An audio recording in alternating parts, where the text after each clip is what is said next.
কাঁদিয়া রজনী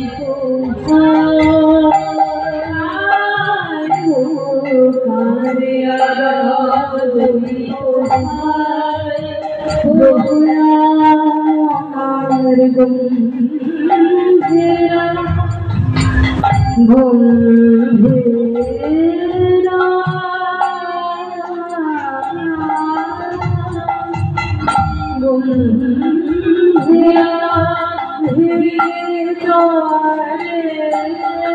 গম্ভীরা কাঁদিয়া রজনী পোহাই গো কাঁদিয়া রজনী পোহাই গো কাঁদিয়া রজনী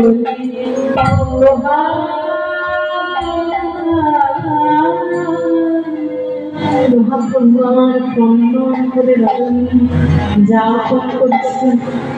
চন্দন কেন করছেন? চন্দন করছেন কারণ তার মনে হচ্ছে যে তিনি পূর্ব জন্মের রাধা ভাবে, তিনি নিজেকে মনে করছেন রাধারানী এবং তার বন্ধু তার সহপাঠী স্বরূপ দামোদরকে মনে করছেন ললিতা। তাই ললিতাকে বলছেন, ওরে ললিতা আসিল না কেন শ্যামলা? আমার গোবিন্দ বলেছিল কানে ললিতালা গেল মধুপুর, সে কানে আমার কবে বাকি। গোবিন্দ আমায় মথুরা যাওয়ার আগে বলেছিল, ও রাধে তুমি চিন্তা করো না, আমি কালকেই আবার ফিরে আসবো। সেই কাল কাল কাল করতে করতে আমার কাল আসার সময় হলো সখী, কিন্তু আমার গোবিন্দ যে আমার এমন সময় হয়েছে এক ভক্ত পথ দিয়ে হেঁটে হেঁটে যাচ্ছে এবং হেঁটে যেতে যেতে কি করছিল? হেঁটে যাচ্ছিল জগন্নাথ মন্দির। জগন্নাথ স্নান করার পর জগন্নাথ মন্দিরের ওখানে যায়, যাওয়ার পথে ওই সিনেমার হিরো হিরোইনের গল্প বা আলু পটলের দাম কত বাড়লো কত কমলো সেই গল্প, এগুলো কোনোটাই করে না। তাহলে কি করে? সেই ব্যক্তি চোখ বন্ধ করে পথে হেঁটে যেতে যেতে গায়, ভজ শ্রী কৃষ্ণ কহ শ্রী কৃষ্ণ লহ শ্রী কৃষ্ণ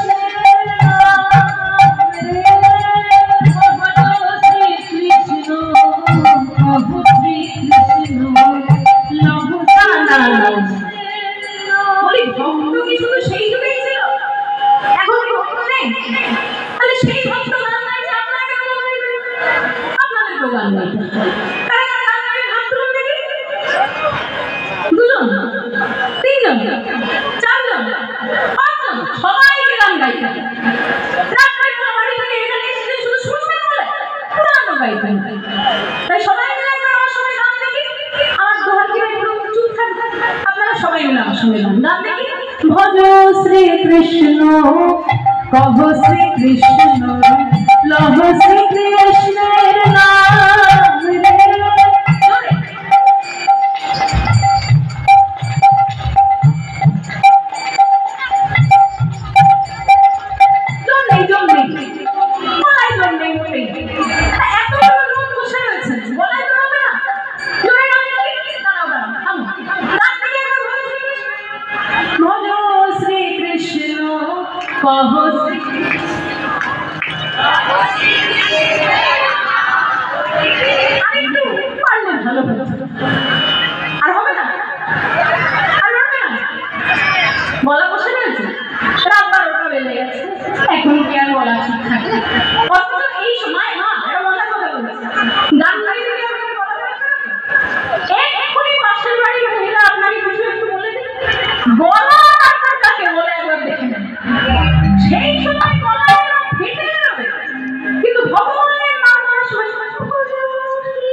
भजो श्री कृष्ण लहो श्री कृष्ण नाम रे भजो श्री कृष्ण लहो श्री कृष्ण नाम रे श्री कृष्ण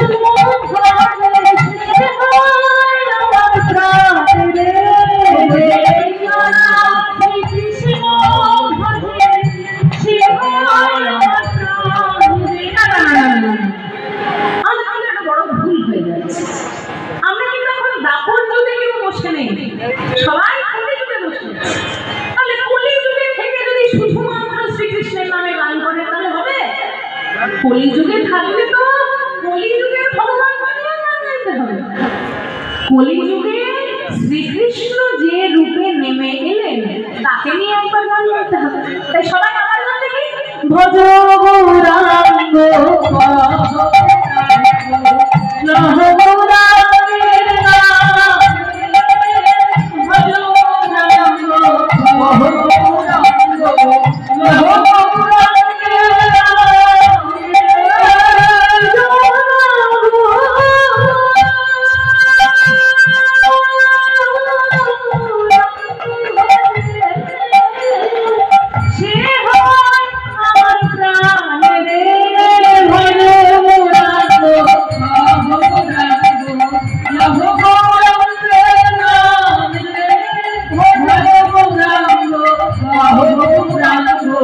লহ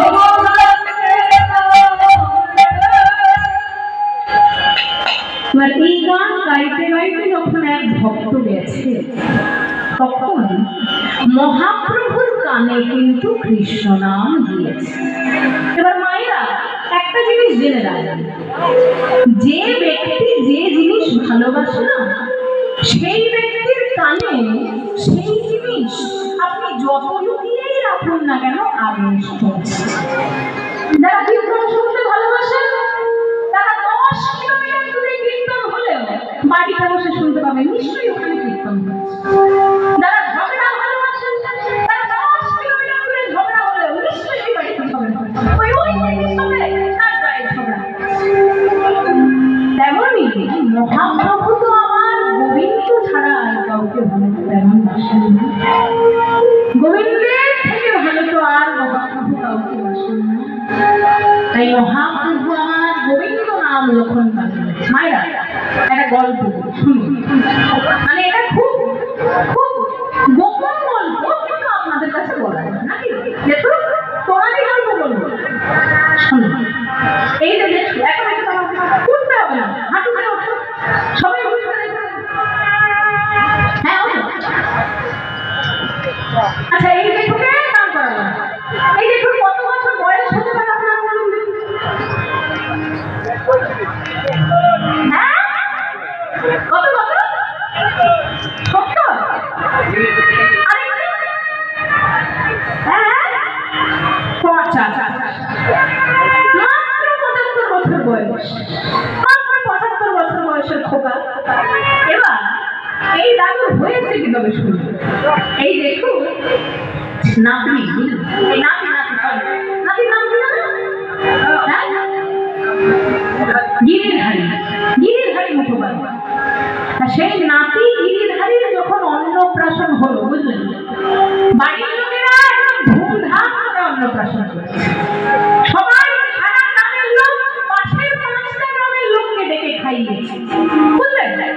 এবার বাড়ির লোকেরা যখন আলোচনা করছে যে কি খাওয়া দাওয়া হবে, সবাই একসঙ্গে বসে আলোচনা করবে তো, এনার ছেলে, এনার স্ত্রী, এনার ছেলের বউ, এনার ছেলের ছোট ছেলে, নাতি, সবাই মিলে বসে গল্প গুজব করছে, আলোচনা করছে যে খাওয়া দাওয়া কি হবে।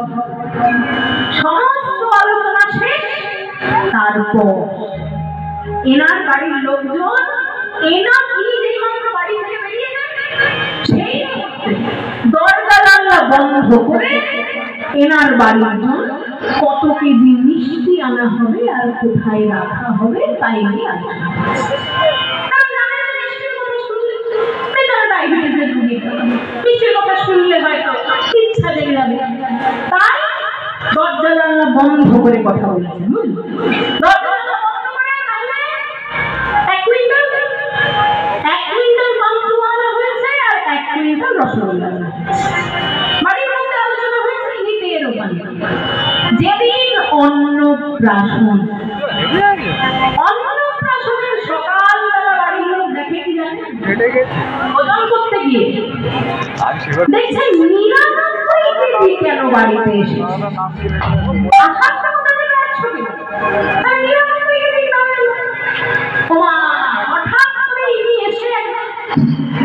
রাজার মতো দাঁড়িয়ে কি ভেবেছিলি, ওইরকম ভাবে এসে বলছে যে কি ভেবেছিলি দরজা জানলা বন্ধ করে দিবি বলে শুনতে পাবো না? ঠিক শুনে নিয়েছি, কোথায় মিষ্টি রাখা হবে সব শুনে নিয়েছি। তোরা আসার আগে সেখানে আমি গিয়ে লুকিয়েছিলাম, যেই মাত্র সবাই মিষ্টি রেখে গেছে 1 কেজি আগে আমার পেটে গেছে, তারপর সবার পেটে যাবে। এই হলো যে যে জিনিস ভালোবাসা। উনি মিষ্টি খেতে ভালোবাসেন, উনি মিষ্টি গল্প 10 কিলোমিটার দূরেও শুনতে পারেন।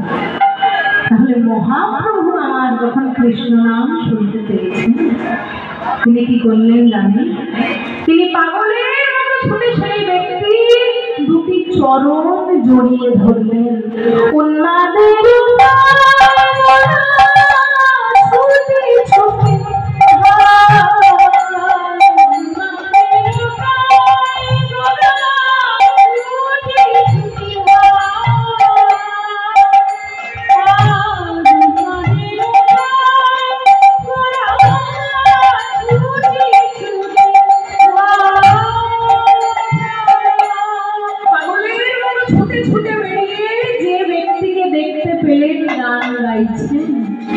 সেই ব্যক্তির কাছে গিয়ে আজ যে করে গোবিন্দ নাম ধরে তার আজ যে করে গোবিন্দ নাম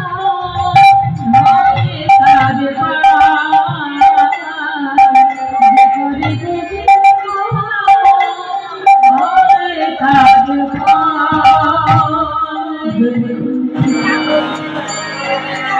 বাসুদেব ঘোষ কহে জোর করি হাত, যেই গৌর সেই কৃষ্ণ সেই জগন্নাথ। যে জগন্নাথ মন্দিরে পূজা করার জন্য সেই ব্যক্তি যাচ্ছে, সেই জগন্নাথ দেবী যে কলিযুগে মহাপ্রভু, আর সেই মহাপ্রভু সেই ভক্তের চরণ জড়িয়ে ধরেছে। সেই ব্যক্তি কি আর থাকতে পারে?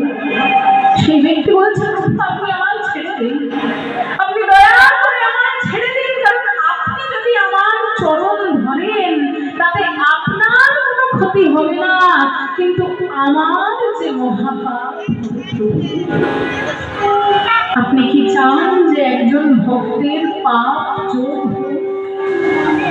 তখন মহাপ্রভু বলছেন, তুমি গোবিন্দের নাম যখন একবার করেছ, তখন গোবিন্দ কোথায় আছেন তুমি তাও কিছু জানো। তাই জানো যদি আমার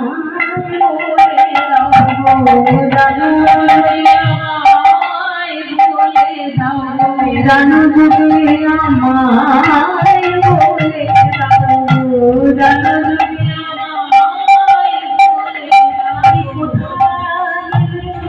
পাবো তারে, জানো যদি আমায় বলে দাও, কোথায় গেলে পাবো তারে, জানো যদি আমায় বলে দাও, গেলে পাবো তারে, যার নাম শোনায় আমায় পাগল বলে।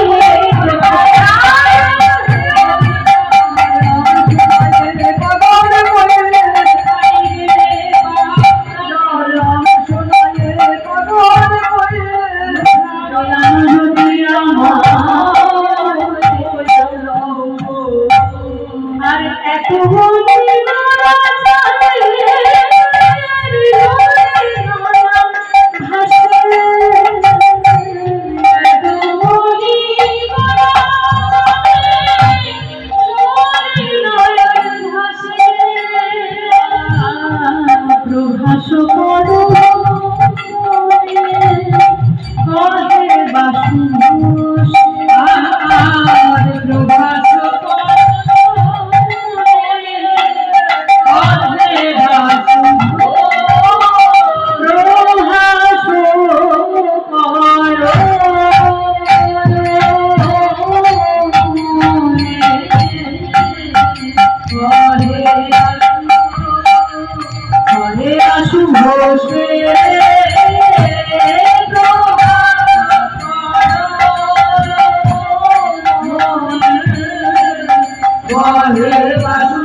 ফাঁকিবাজ।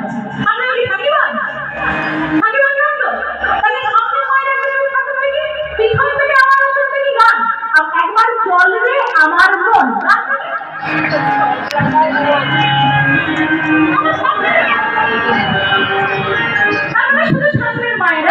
বৃন্দাবন যাবেন, তাই তো? ঠিক আছে, যত কম হয় ততই খরচা কম। তাহলে সবাই মিলে একবার আমার সঙ্গে গাইবেন তো। আর গান যখন বুঝতে পারবেন না তখন হাতের করতালি যেন না থাকে। দুটো হাত বার করে রাখবেন, শালের ভিতরে ঢুকিয়ে নেবেন, শালের ভিতরে ঢুকিয়ে নিলে আমার হাত বের করতে কষ্ট হয়। বাইরে রাখুন, যতক্ষণ গান হবে যেন হাতের করতালি না থাকে। ঠিক আছে? ঠিক আছে, ঠিক আছে তো? তাহলে সবাই মিলে একবার চলে রে আমার